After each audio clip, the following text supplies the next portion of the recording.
Now keep something in mind. You don't need to be sick to get better. It doesn't mean you're not okay. We're emphasizing your comfort zones. These are the ones that I would like to change. I would like to be even better. I would like to have more of. I like to double down. That's a good thing. Now, as you see the performance V behind me, that V is a representation of potential. There's no lid on it. The possibilities are endless, infinite capacity to do some great things, right? The ceiling or the lid to how much potential is used is your actual self-image. So when we identify the comfort zones that you would like to change, and I want you to identify them, you wrote them down. Some of those comfort zones you may identify might be around your finances, might be about your career, or your job, or your position. It might be any of those things. But here's what I want you to understand on the flip side, okay? You have a self-image that influences that. Case study. There are several executives that I work with right now that I've been able to coach on their leadership journey. And it's amazing how major transitions in their career had more to do with their belief system than anything from a competency or a skill set standpoint. There's one particular leader, I'll never forget his story. He came to me and he goes, Eric, it was amazing to me that I spent 2 years complaining about a position or complaining about a boss in a role. And that boss in that role, I didn't consider as competent or as skilled, not even as competent skilled as I was. And then, Eric, you finally asked me, why aren't I applying for, especially when they moved on, why aren't you going for the role? And it wasn't until that moment that I realized I was complaining about something I can do something about. I had never, I saw that I had the capability. I just didn't think I deserved it. I thought that it was better than what I had. And here's what's fascinating.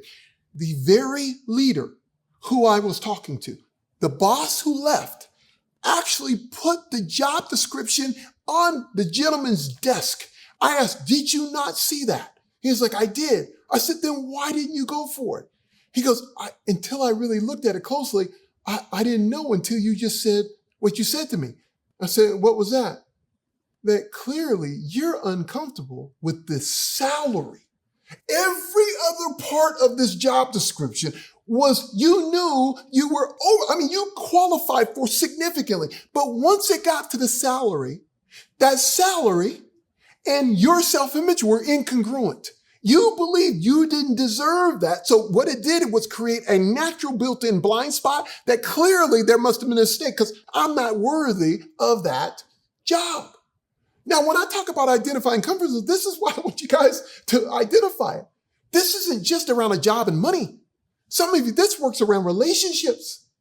Some of you right now are in a relationship so far beneath your capability and so far beneath your potential, it's crazy.